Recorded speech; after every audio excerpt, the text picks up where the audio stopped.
Donald Malarkey was one of several American soldiers whose experiences were chronicled by Stephen Ambrose's book Band of Brothers, a unique history focusing on a single company of the 101st Airborne Division in World War II. The book served as inspiration for the HBO miniseries of the same name. A vignette in Episode 2 about a German-American serving in the Wehrmacht isn't actually mentioned in Stephen Ambrose's book. According to Mark Bando's Trigger Time website, the screenwriters added it after Malarkey shared the story with them during research interviews and later wrote about it in his own autobiography. We ran into a bunch more paratroopers who were halfway assembled and told them that a portion of the 2nd Battalion was about a half-mile east of us.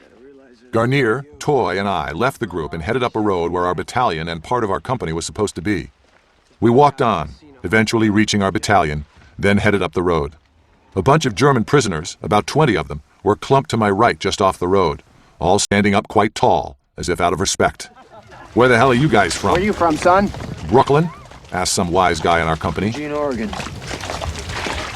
"Eugene?" "No, Portland, Oregon," said a German master sergeant just off my shoulder. What? I couldn't believe it. That the guy not only spoke perfect English, but said he was from Portland. Not Eugene, as the HBO miniseries Band of Brothers showed him saying, for reasons beyond me. "No kidding. Portland?" I said eagerly. "I'm from Astoria." The company walked on. I hung back, amazed at this coincidence. "You're shitting me, right?" "Hey, Malarkey! Stop fraternizing with the enemy! "I worked in Portland until 1938, he said, and came home when Hitler called all loyal Germans to return to the fatherland. "So where'd you work in Portland?" I asked. "Schmidt's Steel Company." "You gotta be kidding," I said. "The owners of that company were friends of my family, and I worked for Monarch Forge and Machine Works right across the street." By now, a few of my fellow soldiers passing by were giving me the eye. "Well now, what do you think about that decision now to return to your homeland?" I asked, scanning his POW pals around him.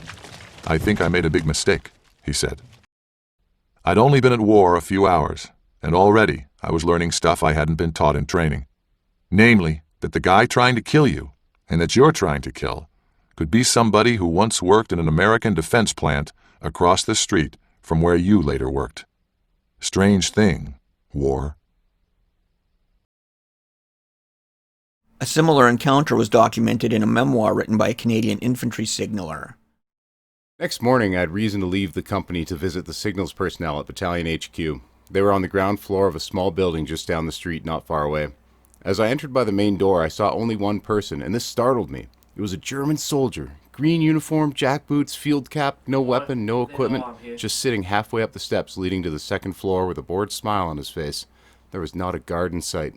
The soldier saw I was taken aback. He said, "Don't worry, they know I'm here," in English with a slow Southern American drawl. Then he proceeded to explain to me how he was born in the United States, of German parents. They lived in Georgia. He had traveled back to Germany with his parents for a visit just before the war broke out, and he couldn't get back. He was drafted into the German Wehrmacht, and now he had found the opportunity to give himself up to the Canadians. Evidence of North Americans moving to Germany and serving in the Wehrmacht goes beyond mere anecdotes by Allied soldiers meeting them in random encounters, and a number of those men have left detailed autobiographies to posterity. The story of Rudy Salvermoser was shared by a US-based living history group in the mid-1990s. Reenactor Bob Witter first shared the story via his Gross Deutschland unit newsletter, and later more broadly via Jason Pipe's Feldgrau.com website, where it still resides. Salvermoser had been born out of wedlock in New Jersey in 1924 to a 16-year-old German immigrant. In 1929, when his mother became engaged, the family of her future husband demanded Salvermoser be given up for adoption, and thus he went to Germany to live with his grandparents. In 1942, he joined Panzer Regiment 35 and was accepted into the Gross Deutschland Division, with whom he served to the end of the war. Perhaps the most detailed account of a North American serving in the German army comes from Bruno Friesen.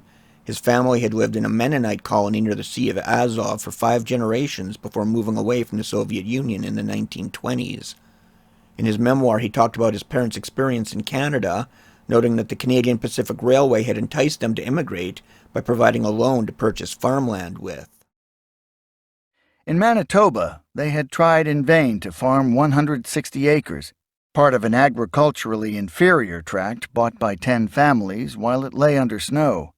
Annually, widespread spring flooding prevented the timely seeding of practically all of that expanse. Among all Mennonites burdened by it, the CPR loan was referred to as our travel debt. and for them, that debt remained, for years, a financial millstone. The Great Depression, of course, was the primary cause of so much misery. It robbed my father of any hope that he might emerge debt-free in Canada. My parents had never been to Germany.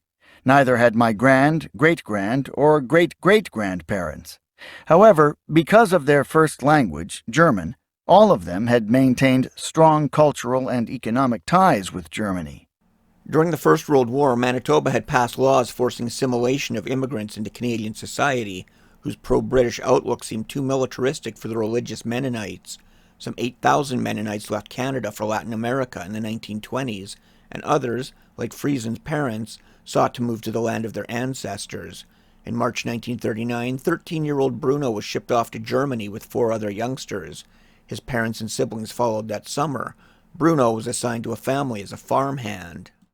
How who got whom, I do not know. The farmers might as well have thrown the dice to arrive at some kind of distribution. What I do know is that I was assigned to Gerhard Eben. The stern-faced lady of the Eben house asked me to read the name of their weekly newspaper.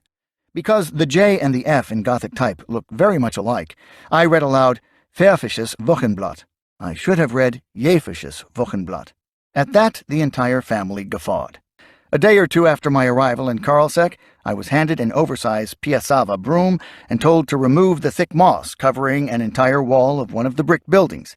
As I attacked the moss, a couple of middle-aged sightseers with horse and buggy drove up. The nosy rustic said to his equally nosy wife, "Dat is Gerd's Amerikaner." That is Gerd's American. In addition to sounding a lot like a reference to my being regarded as the Eben's chattel, those words showed the locals' ignorance of the existence of Canada. Every visitor who came to the Ebens specifically to behold the Amerikaner had to agree with the master of the house's pronouncement that Germany had saved a young lad of German blood from degenerate life in America. Bruno was inducted into the Wehrmacht in November 1942.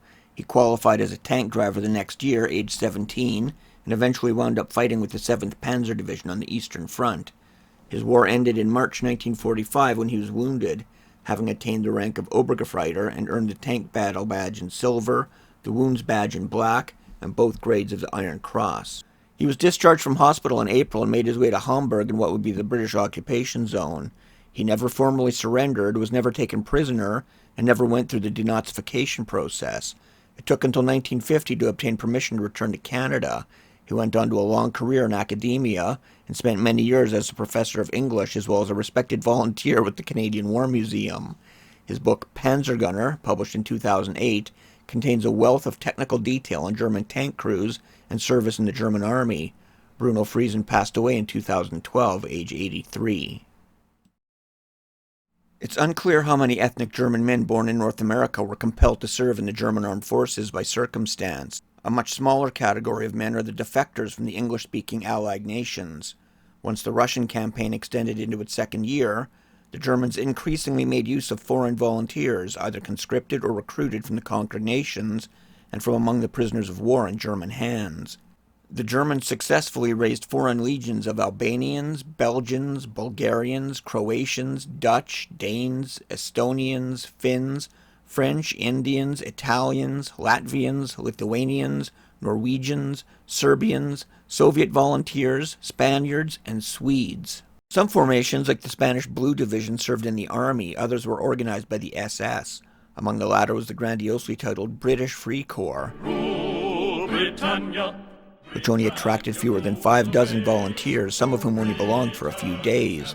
The Corps never reached a strength of 30 men at any one time, and historian Martin Windrow summed up the membership as a mix of genuinely pro-Nazi and anti-communist fanatics, as well as some, quote, near morons, unquote, who were cynically exploited by the ringleaders. Adrian Weale's history described the induction of a British POW named McLarty into the Waffen-SS. McLarty arrived at Genshagen on 1 October, at much the same time as another volunteer, Edwin Barnard Martin, a Canadian from Riverside, Ontario. Martin was a private in the Canadian Army's Essex Scottish Regiment who had been captured in August 1942. He had started to collaborate with the Germans soon after his capture and came to Genshagen from the nearby camp at Luckenwalde, where he had been working on a related project. Weale noted 2 of the Essex Scottish captured at Dieppe volunteered to be informants, tattling on their fellow POWs, but only Martin was convinced to actively join the BFC. He was court-martialed after the war and received a 25-year prison sentence. His story first gained widespread public attention in 1972 when Ronald Seth published Jackals of the Reich, identifying Martin by the pseudonym Edwin Bartlett. Weale also identifies a Private Arthur James Kreiderman of the Saskatoon Light Infantry as being coerced into volunteering for the BFC in October 1943, following his capture in Italy. He asked to be released back to a regular prison camp in December. Kreiderman never held rank in the Waffen-SS, as the BFC volunteers did not have that status until April 1944. Given the titillating nature of the subject material, there are many other videos on YouTube about the British Free Corps, from the sublime to the silly.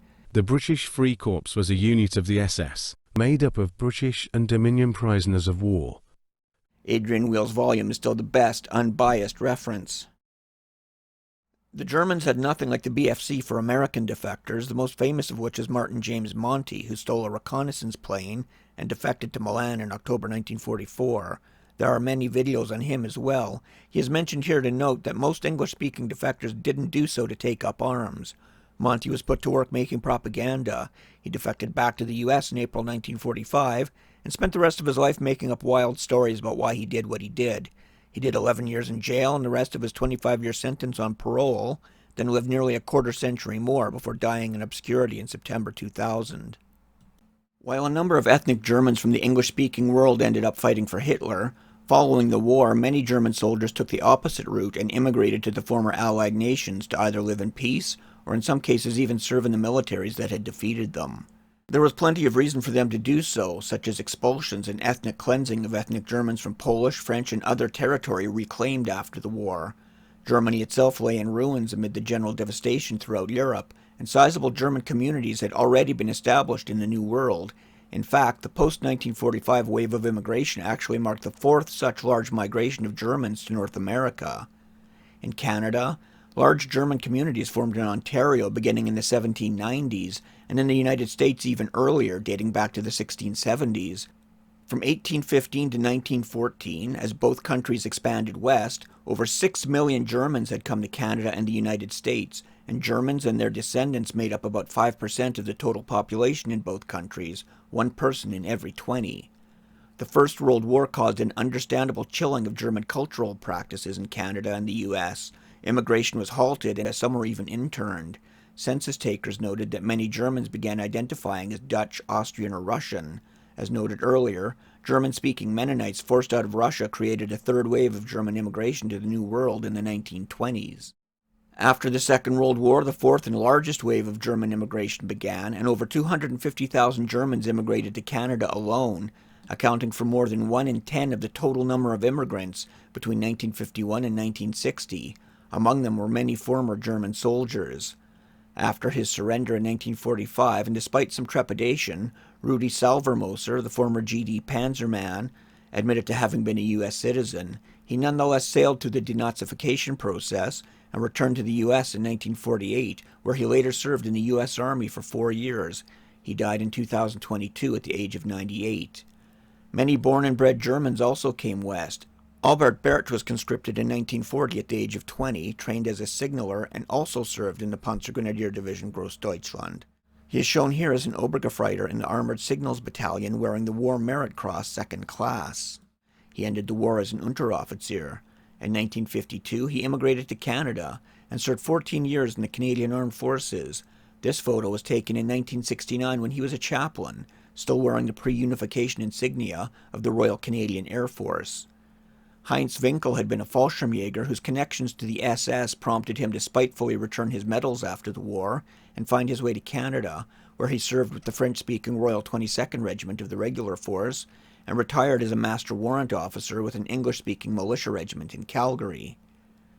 Gunther Martens entered the war as a young machine gunner in a Schützen regiment trialing the Schützen Panzerwagen, with whom he fought in Poland. He later served in the French campaign and in Russia. He made this illustration of a close call on the Russian front in the winter of 1941, depicting himself and a small group of comrades having just set fire to a Russian barn as a distraction that allowed them to escape capture on a dark, snowy night. The image was created in 1993, and the photo was taken later in 1944 when he served in Normandy as an Oberfeldwebel with Panzergrenadier Lehr Regiment 901. He ended the war as a lieutenant, having received the Iron Cross second and first class. He too emigrated to Canada in 1954, changing his name to Gary due to the number of people mispronouncing his German name. Like many other former German soldiers who moved to the US and Canada, he had had enough of the military and settled into a peaceful life in his own machine shop, where he developed patents. He passed away in 2005. During an interview in his home in January 1994, he had expressed his pride at having served his country, showed off his framed decorations, and refused to say anything bad about Canadian or American soldiers. Anecdotes of ethnic Germans serving in the Wehrmacht in the Second World War hinted to deep interconnection between German populations in the Old World in Europe and the New in North America. Part 2 will examine how the growing medium of post-war English-language comic books struggled to create balanced portrayals of German soldiers in the Second World War, until a teenage writer hit on the idea of creating a conflicted German-American serving on both sides in North Africa and Italy.